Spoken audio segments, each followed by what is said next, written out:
What's happening, creatures? Tim Kreitz here, Tim Kreitz Adventures. I've had a lot of people ask me what I did to get such a nice sound out of the stock exhaust on my FZ-07. I'm going to make a little video today to show you guys exactly what I did and how it sounds. This is not an optimal thing to do to any exhaust system, but this thing's coming off as soon as the warm weather returns, so I thought I'd essentially cut on it a little bit and see what kind of sound I could get out of it. As it turns out, it sounds really good and the bike runs really good with it. I was actually surprised, but I thought it might be something you guys would be interested in, so stick around.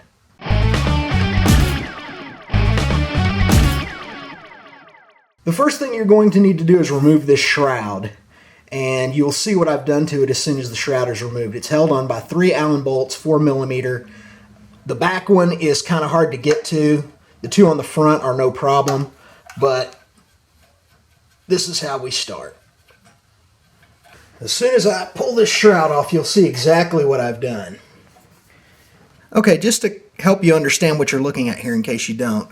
This part that I've got my hand on, this chamber, the exhaust gases enter this chamber via the header and are immediately exposed to the catalyst. From there, the exhaust sort of circulates around and goes into a system of baffles that routes it out the tailpipe. Now obviously, you can't pull the dB killer out of an exhaust like this because there's not one, there's just a series of baffles in there. And the baffles are just, as far as I can tell, a series of routes that dampen the sound.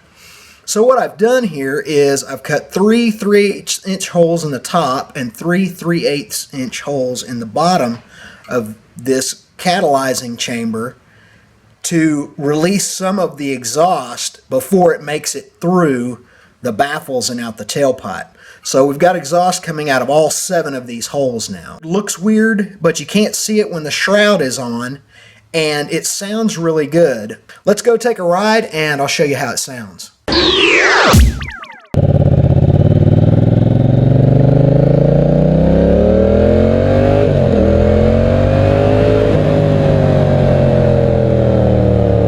bike is running good like this. And the thing you've got to keep in mind is anytime you modify a motorcycle's exhaust system or put a different system on, you're going to change the bike's fueling.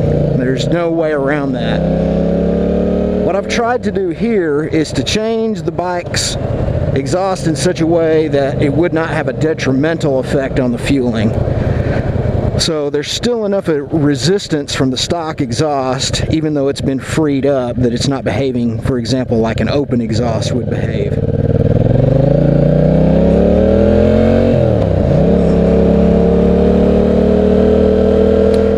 I'm pretty sure that I've done it in such a way that the ECU and the stock fuel injection is compensating as if I were at, for example, a lower altitude at higher oxygen density. It feels good. It's also running a little cooler than usual by a few degrees. That's a good sign as well.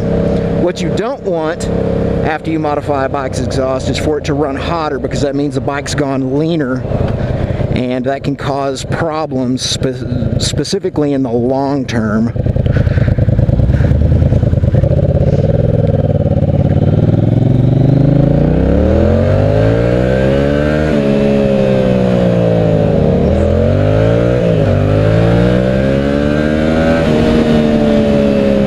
Oh yeah, this little bike's running just fine.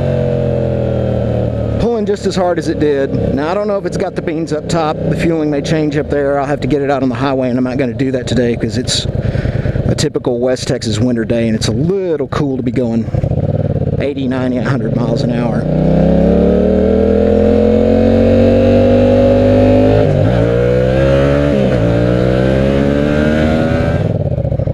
Alright, so now let's talk about the myths and realities associated with break-in.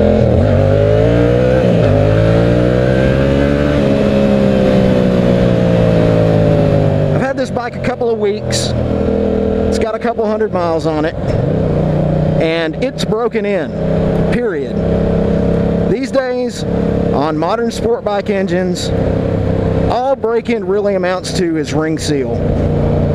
There's nothing else that needs to break in on these engines. They're so good,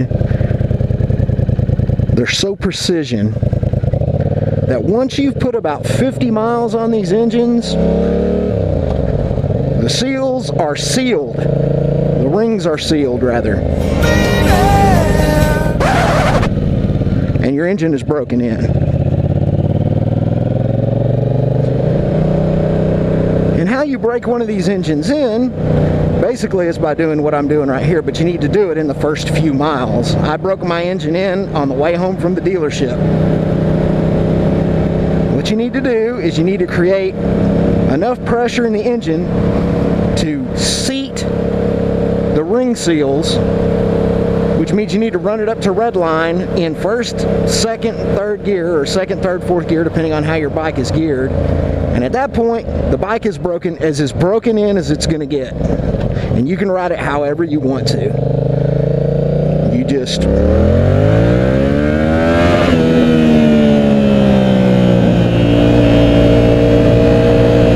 do that in a couple of gears and you have yourself a broken engine. Oh look, Yamaha.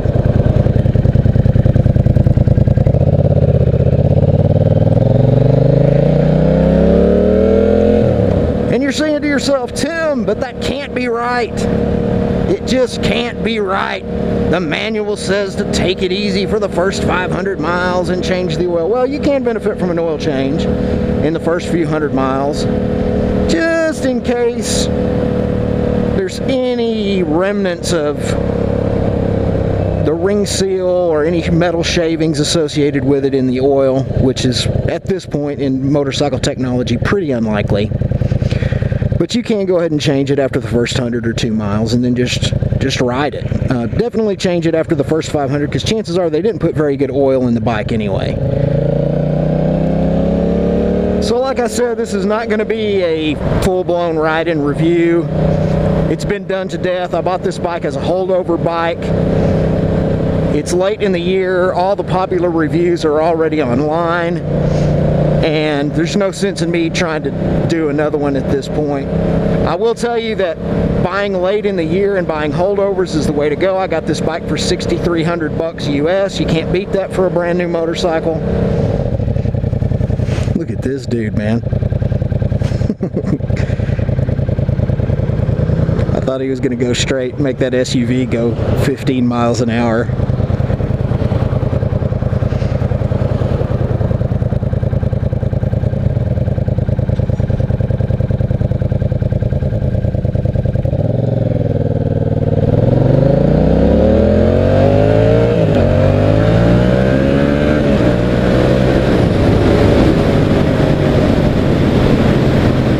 That German piece of just kidding, I love BMWs. And that brings me to my next point. This is not a big bore leader bike. This bike has a completely different character to it. It's a roadster. It's what it's intended for. If you're buying a bike to have a nice, peppy, fun to ride roadster, this is your bike.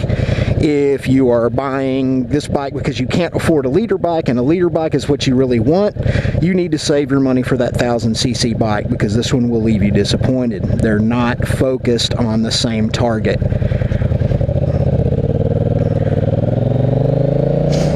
Also, most of what you'll see in the other reviews on this bike about the engine's power delivery are generally true. The engine's torque is available right off of idle. Power wheelies are available in first, second, and third gear. All you got to do is this, and up it comes. That was pathetic. I'm going to go ahead and call this one. I'm going to meet some friends for coffee.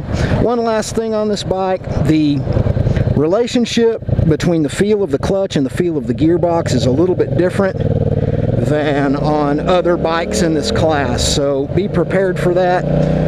It doesn't shift like for example, a 600cc bike. It's a little bit more street bike feel, a little bit more of that traditional roadster feel, so be prepared for that. A lot of people have complained about the way the clutch and the gearbox feels. I don't have a problem with it. It just takes some getting used to. It's a little bit different. So keep that in mind. We'll see you guys next time. Thanks for watching.